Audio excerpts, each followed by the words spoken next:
Nous accueillons en direct Katy Perry qui va nous raconter sa soirée d'hier durant laquelle elle a encore réalisé ses rêves d'adolescente.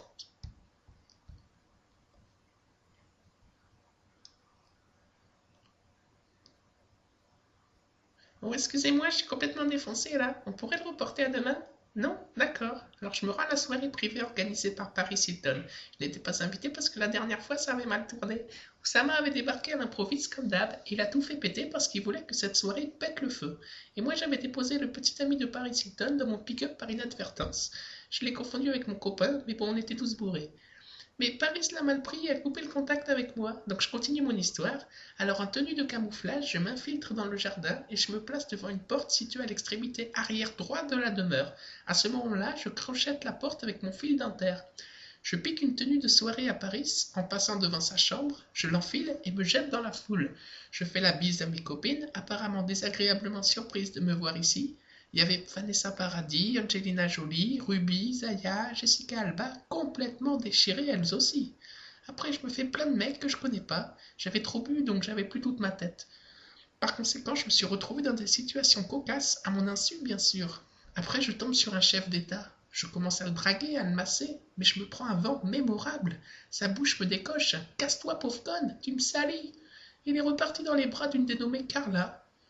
Rihanna vient me réconforter, on réalise un remake de Hackist Girl. Après notre interaction, des frissons parcourent mon échine. Je flash sur Chris Brown, son ex-petite amie, qui réalise une chorégraphie émoustillante sur la table. Ça a été le coup de foudre direct. Dans ma tête, c'était le firework. Pour les téléspectateurs incultes et totalement débiles, ça signifie feu d'artifice.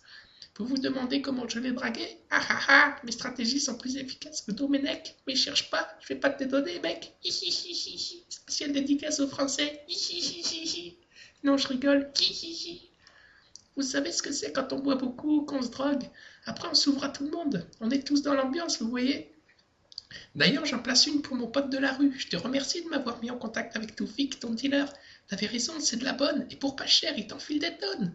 De quoi passer 20 ans facile dans un centre de désintox à écouter Amy Winehouse en live. Hier, j'en ai refilé quelques kilos à Lindsay Lohan et Paris Hilton. Ça leur fera 2 jours.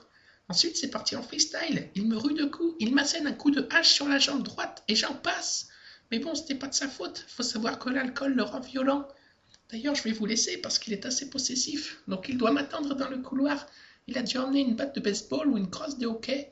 Il aime bien me taper, ça le détend. Bisous à tous et à bientôt, et j'espère qu'il va pas me casser la bouche, comme ça je pourrai encore chanter. On croise les doigts pour vous. Merci pour cet entretien.